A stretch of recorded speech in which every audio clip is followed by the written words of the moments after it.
Welcome to San Joaquin Spotlight, a public affairs program featuring conversations about life in the central San Joaquin Valley. This program is brought to you in partnership between KFSR 90.7 FM and CMAC Fresno. I'm your host, Sevag Tateosian. I'm excited this week, but I'm always excited. But this week we've got a couple of local young guys here in the studio that are doing some cool things in the motion picture world and the production world. Guys, welcome to the studio. Thanks for having us. Yeah, thank you. Travis Cluff. Yes. Chris Lofing. Nailed it. Yeah, got it right this time. Nailed it. Took me several practices, but hey, I got it right. Us too, with your name. So, first of all, welcome to the studio. Thanks for having us again. But yeah. this is not nothing new to you two, because you've been in studios like this with equipment like this. Tell us a little bit about what you guys do. Well, I will say there is quite a bit more equipment than we're used to here, which is kind of nice. We're looking around thinking we'd like one of those, and some of those, and a bunch of these. Place an order. Yeah, but no, we essentially are filmmakers and storytellers, and we have, we'll tell you our stories, I guess, about how we kind of came to where we are now, where we have a feature-length movie that has been released worldwide. Tremendum Pictures is our local production company, and we started it 4 years ago. And we, like Travis said, we make films, we make marketing videos, commercials, anything video, But your story started way before the film production company. Mm-hmm. So I want to talk a little bit about that. One of you is from Nebraska, Chris. Yeah. So, born in Nebraska? Born and raised in Beatrice, Nebraska. It's a small town south of the capital, 12,000 people approximately. And in middle school, I asked my parents for a video camera for Christmas. I was about 13. And I just always thought that'd be kind of fun. I love watching movies. I thought I'd try making a few, So when I got this camera, I just started dinking around with my friends, doing little skits and little scary movies in our backyards. And it was fun, and I had a good time showing them to my friends, and it was a lot of fun for me. And through high school, I started to kind of get into it a lot more, even, getting an editing software, and I got a new camera that was digital. And my junior year, I decided to make a feature-length film. I was the actor, I was the star, I was the the editor, the filmer. I did everything, All of it. and my friends kind of filled in the gaps, and my parents even too were in it. And this feature-length film was a horror movie, and I finished it, and I premiered it in our living room for about 20 of my closest friends. And by the end of the movie, they were all just clapping and cheering and wanting more, and I immediately thought, I want to do this the rest of my life. And I want to stop you there. And by the way, I'm going to interrupt you guys a lot Sure. during this interview because you're going to say something, and I'm going to say, ooh, I've got to ask a question on that. There's a lot of young people out there that would love to make movies and like this kind of stuff. I just heard the other day that a colleague down the street has a daughter that wants to get into this stuff. So my question to you is, if there's a parent out there and a child says, Mommy, Daddy, I want a video camera, I want to do this, what advice would you give the parent? I would advise them to just encourage. And today with technology, it's so easy to go out and make content.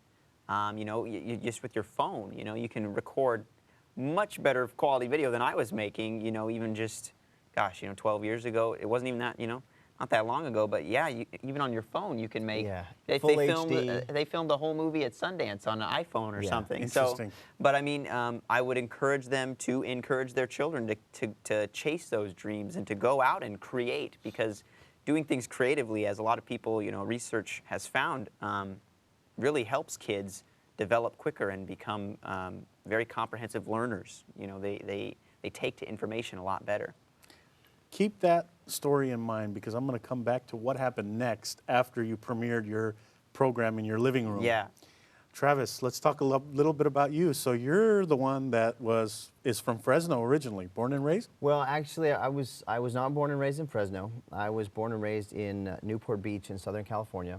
Nice place. Nice place. And before my senior year of high school, I moved to Clovis. My dad got a job at Valley-wide bank or whatever it was at the time.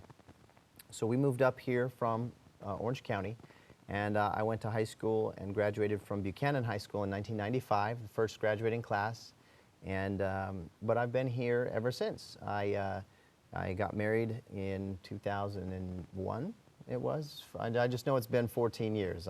A belated congratulations. Thank you, thank you. And you know, I got 3 kids, and just very excited to be doing what we're doing here in Fresno and around the valley, because there's so much here to do. Everyone says the opposite, right? But there really is so much to do if you're active and you're proactive and you get out and you're actually trying to accomplish things and do things. There's a lot that you can get done, and it's really kind of a cool environment with lots of cool and neat different locations, different types of cultures and things. So there's a lot of fun things that you can do. You're far enough away from Hollywood, but you're close enough that you could drive down and meet with people if you need to as well. Which we do all the time. Yeah. And we're going to talk a little bit about that later on in the program. Travis, your story struck a chord, and it's going to strike a chord with many people, because during the recession, something happened. What happened? So, okay, so in 2006, I had my first son was on the way, and I was trying to get ahead like any dad would, you know, so I could be there for the soccer games and those things, you know, when he was 5, 6, and 7 years old, and I thought, I got to start now. And so at that time, I had been seeking out ways to do investments or whatever it was, and I had found a friend who had been investing with a company that would buy and flip real estate and sell it for a profit. And that had been going on a lot. I'd seen a lot of that. There was even a TV show, Flip This House or something, right? And I did the research. I checked the Better Business Bureau. I checked the Dun & Bradstreet ratings. I checked, you know, they were advertising on Wall Street Journal, Newsweek, USA Today, all these credible So you think this is the real deal? This is the real deal. And the person who told me about it had 2 years' worth of checks where they were getting a very sizable return on their investment every couple months. So my thought was, shoot, I can do this. Let me see if it works for myself. And I did it for a few months, you know, got a couple returns.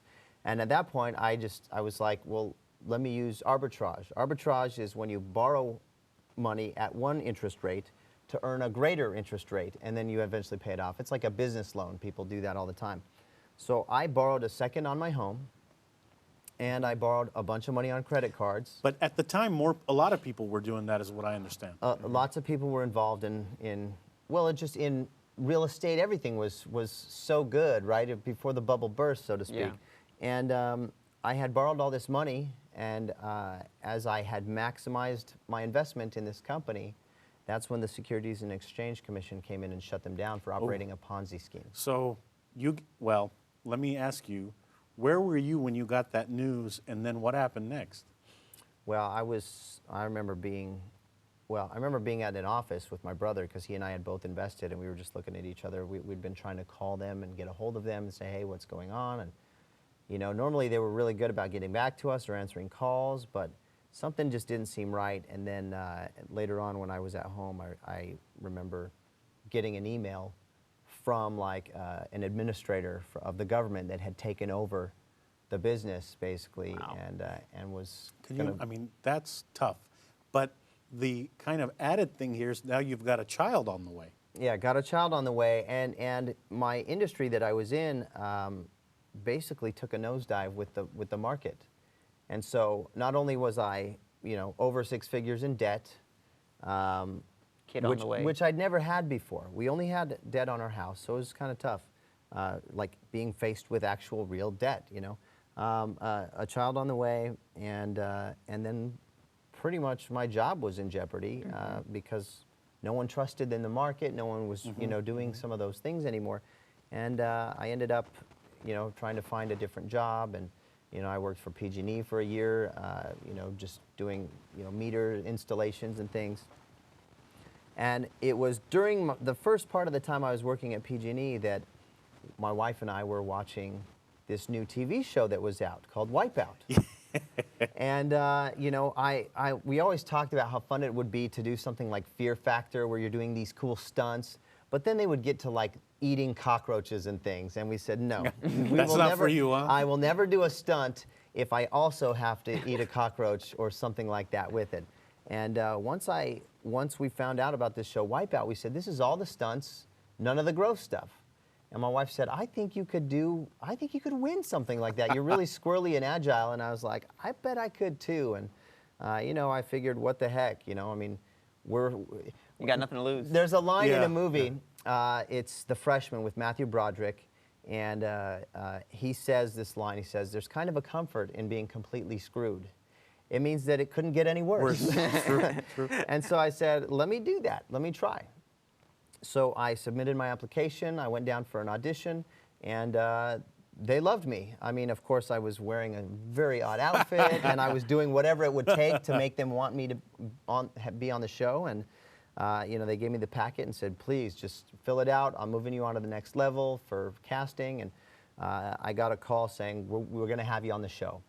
And so I went down. I was going to be later on in the year, but they needed some alternates. So I went down for the very first episode they were filming of season 2. Mm-hmm. And everyone was there except for one guy and one girl. And then they took 2 other replacements. And then it came time to see who was going to go first, and they'd already called roll and everything. But the first name they drew was a guy. I was getting ready to leave, you know, and because they didn't need me. But the first name they drew was a guy who actually didn't show up. So they're like, wait, Travis, hold on. You're up first. I mean, do you think luck had something to do there? I don't know. I mean, I don't know. I'm a believer I'm a believer in destiny and like fulfilling your potential. And if you set a plan in place, you can accomplish things that otherwise seem impossible. In my mind, I knew I was going to win, and my wife felt I could win. And when we had met after they called roll, they showed everyone the first part of the course, and they said, you know, now let's go back to the trailer. And then they said, Travis, you're good. We don't need you. Or actually, before they sent me away, the director, the creator of the show, Matt Kunitz, came in and he said, hey guys, it's good to meet you all. And you know, just some interesting things. He told us some interesting things. And then he got to this part and he said, you know, before we've started filming every episode of season 1, we've been able to tell who was going to win. Oh. And he said, but we don't know who it is. We're looking around and we can't tell who it's going to be. And in your mind, you're like, I'm going to win Well, this. in my mind, I was actually getting ready to leave because they didn't need me. I was an alternate. And then after he left the trailer to come back later, but while he was gone, they drew that name and said, oh, he's not here after all. Travis, don't go. You're going first. And I said, okay, well, I'll stay. And you know, I got down into my outfit, my super shorts outfit, and the director came back in after they told him what had happened, and then he walked by and he said, well, now we know who our winner is. Before they even started rolling. Interesting. And for me, I thought, oh my gosh, well, he knows it too. I knew it, and he knows it, my wife knew it, and we just knew it. And I just hustled my butt off along that course, and I wiped out so many times. It's so easy to run the course from the couch at home. Yeah. But not when you're there, no way. And but I had some of the fastest times, and I still have, I think, one of the fastest times in the wipeout zone at the end of all the obstacle, at the end of the 4th section, and I won. Congratulations. I won. It was awesome. I won $50,000. I didn't tell my wife for a couple months because we thought it was going to air, and she wanted to watch. She's like, "Don't tell me." But I did tell my dad that night because he had been helping out just a ton. And when I finally did tell my wife, it was because they said, "Well, we're not going to air it for another 9 months." So it was like, You're "Oh, like, gee, "Oh, well, I've got to tell." I got to tell her now." And so it was around Christmas time. She said, "Go ahead and tell me," and I just said, "I won," and she just couldn't believe it, and it was just such a blessing. Even though it didn't cover half of what we needed, it put food on the table, and it helped out, and it allowed us to do a lot of things. And we were just grateful for it, but we had the feeling that it was something that we could do and be successful at. And from there, we just acted on that feeling. Congratulations again on that. Thank you. So, Chris, you're in Nebraska. How did you end up in L.A.? So this is kind of where our stories, Travis and my stories, connect, actually. After deciding I wanted to make movies, I started enrolling in, or applying to film schools across the country. And Shortly after I won Wipeout, this happened. shortly after you won Wipeout, and we didn't know each other yet, complete strangers. And I applied to one in Florida, I applied to one in LA, and those were the two I was kind of deciding upon. And I ended up getting a pretty good-sized grant from the one in LA, and decided to go there. And it was the New York Film Academy in LA. Their main office is in New York, but the LA one is growing very large. So I went out there in 2009, right after I graduated high school, and it was a huge change, culture shock for me, coming from this small Nebraska town. But I did the one-year film program there, had a lot of fun, and for my final film of the year, my thesis film, I had a very ambitious idea I wanted to make. It was kind of a superhero-themed film, and I knew I needed some really cool locations. I needed a lot of people. I needed just a lot of resources to make this happen. So I decided. And you had no money. And I had no money. It's a common theme in all of our doings. But a classmate of mine was from Kingsburg. Nice. And he said, hey, I bet if you go up to Fresno to shoot your thesis film, you'll probably get all your permits and locations for free. So me and my classmates took a ride up to Fresno. We started scouting some places, and he was right. We got all of our locations and permits for free. Speaking of places in Fresno, we're going to watch a clip right now of something I watched and I thought, downtown Fresno, Yep. that's where it is. It's a chase scene Yep. where there's a guy and girl running from some bad guys. So after we watch it, we're going to come back and ask you about that. Sounds so good. Now let's go to the chase scene.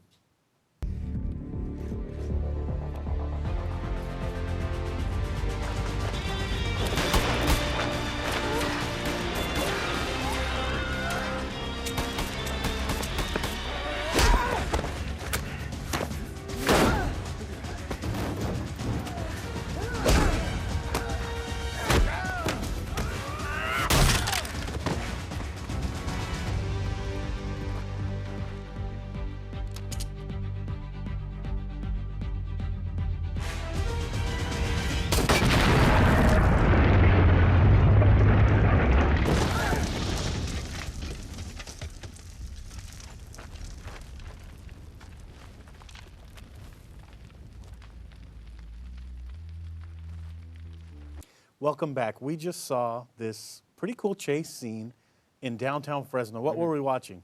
So that was a advertisement for a spa, actually. Wait a minute. A spa? A spa. Absolutely. But why not, right? Yeah. This spa, Muses Spa and Salon, they had contacted us through a mutual friend and were asking about doing a video, and we discussed, some of the kind of the cookie cutter options, interviews and stuff like that. And then Travis had this idea of like a cool James Bond-esque chase and fight scene, and this couple gets all beat up and they go into the spa and get rejuvenated, right?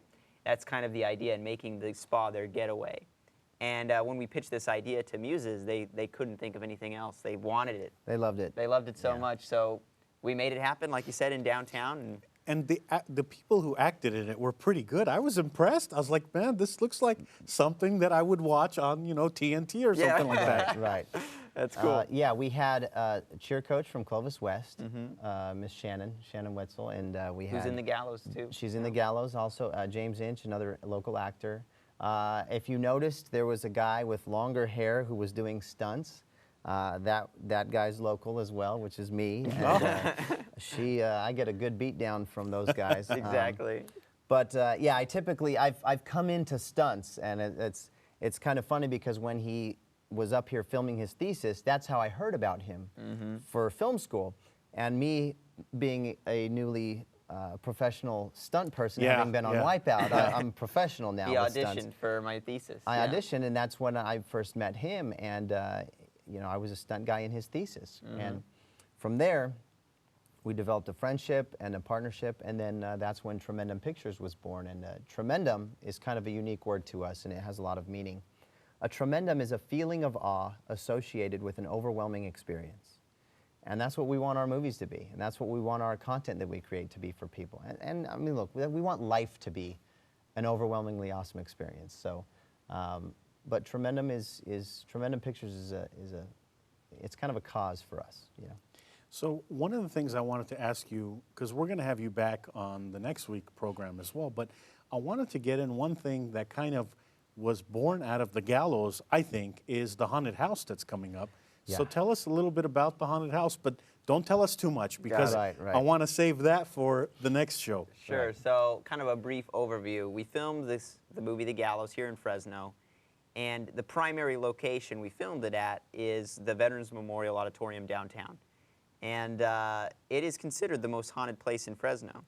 And we thought, Gallows, most haunted place in Fresno, it's a no-brainer. We got to try a haunted attraction this October, and so Nightmare Theater has been born out of that, and we are excited to be putting it on this October. Yeah, we're excited because, look, there hasn't been any kind of a big haunted house type event in the heart of Fresno in a long time. We have the staple of Hobbs Grove, which is great. It's a great haunted attraction, and everyone always has a good time there. But it's been a long time since there's been anything right in the heart of Fresno, and you know, and ever since the movie The Gallows came out, we've been told by people that work at the Veterans Memorial that people are trying to sneak up and take pictures and like break in where it happened in the movie, and they're doing selfies and stuff. And we've seen a lot of that on Instagram and some of those social media platforms. But it's been neat to see that.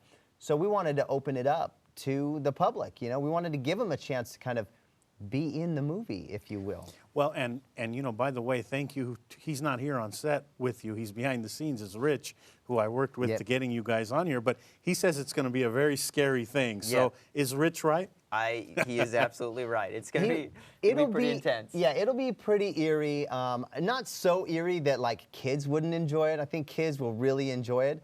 But it's something special about it as well, is that you get to see this cool historic building that's almost 100 years old, and you get to see different parts of it that aren't shown to the public anymore. You get to see, you know, what it used to be. Did you know it was an arena where they had the circus and they had basketball games and performances? I didn't know about that, and I was raised here. Yep, it's going to be a must-see attraction, in my opinion, this Halloween for people in Fresno. You know, you're not going to want to miss it for this Halloween. So before we go on too much about the haunted house, let's talk about again how. So your production, your pictures.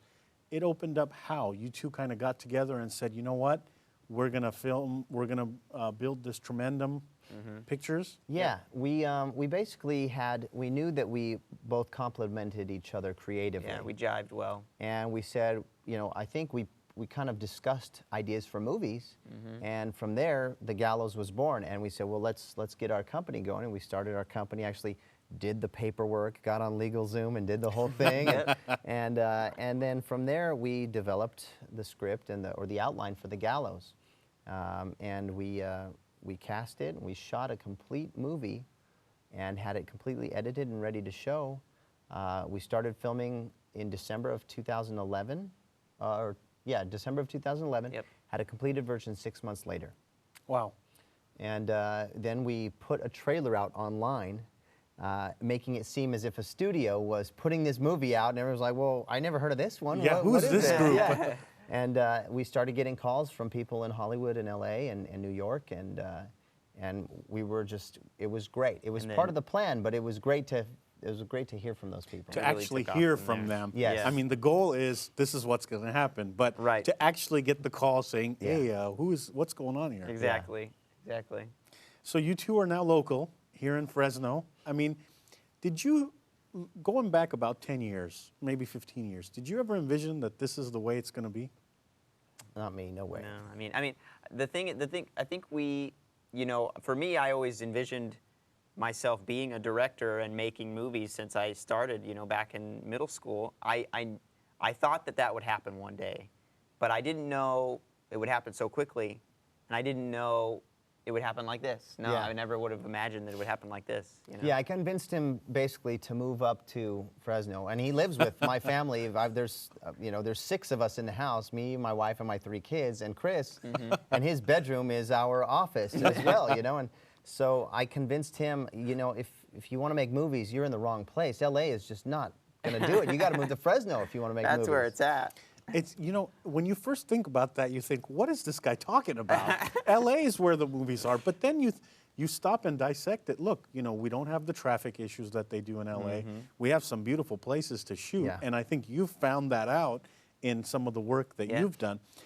Travis, I want to ask you, you know, you went through tough times. It would have been easy for you to give up. People that are going through the tough times that you once saw, what advice would you give to them? Oh my gosh, you just have to, look, something I realize now, having been through so many things, and I know more things are going to come up, because no one escapes whatever it is, family tragedies, friends, you know, the drama, all the different things that come up in life. No one escapes that. But I think that you have to realize that when things are seemingly insurmountable and the odds cannot be overcome, one day you'll look back and be like, that wasn't so bad, you know. But in the moment, it feels like the world is ending. Okay, and I think knowing that now, when I'm going through things, I know my heart races, and I'm like, okay, we got to have that tough time. But I think to myself, you know what, we're going to get past this. This too shall pass, kind of a thing. You know, I'm smiling because I could just picture him jumping on those big balls on Wipeout, and I picture him falling. We're going to do it, you know. Like, as he's saying that, he's leaping off one of those big balls. This too shall pass.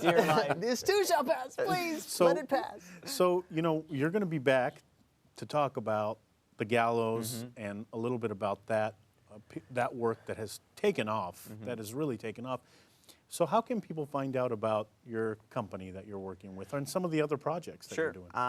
Well, we're on a lot of social media platforms, Facebook, Tremendum Pictures on Facebook, Instagram, Tremendum Pics, and also Chris and Travis on Facebook and Instagram, at Chris and Travis.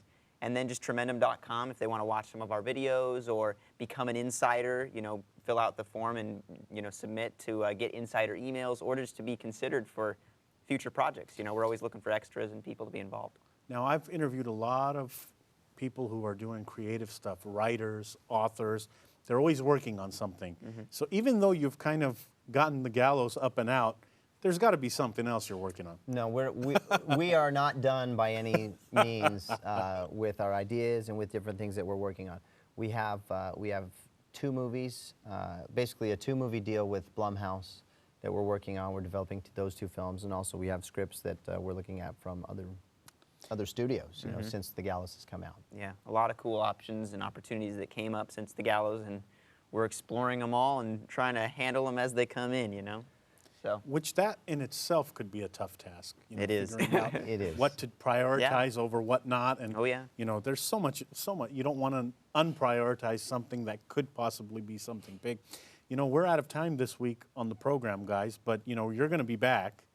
To talk about the Gallows next. So thank you so much for coming on the program this week. Thanks for having us, man. Yeah, it was great. Been great. That's all for this edition of San Joaquin Spotlight. Thank you to the volunteer crew that make this production and every production possible. They're here behind the cameras, and they're here in the studio as Travis jumps on the camera there. They're here in the studio, and they're behind the cameras. We couldn't do it without you. And there's a lot of work that goes into productions like this, as our guests will tell you on the next show. Thank you to the people watching this program on CMAC, Comcast 93, AT&T 99, and to those listening to 90.7 FM KFSR Fresno. For our guests, Chris and Travis, thank you so much again. Thank you. I'm your host, Sevag Tateosian. Tune in next week to a new edition.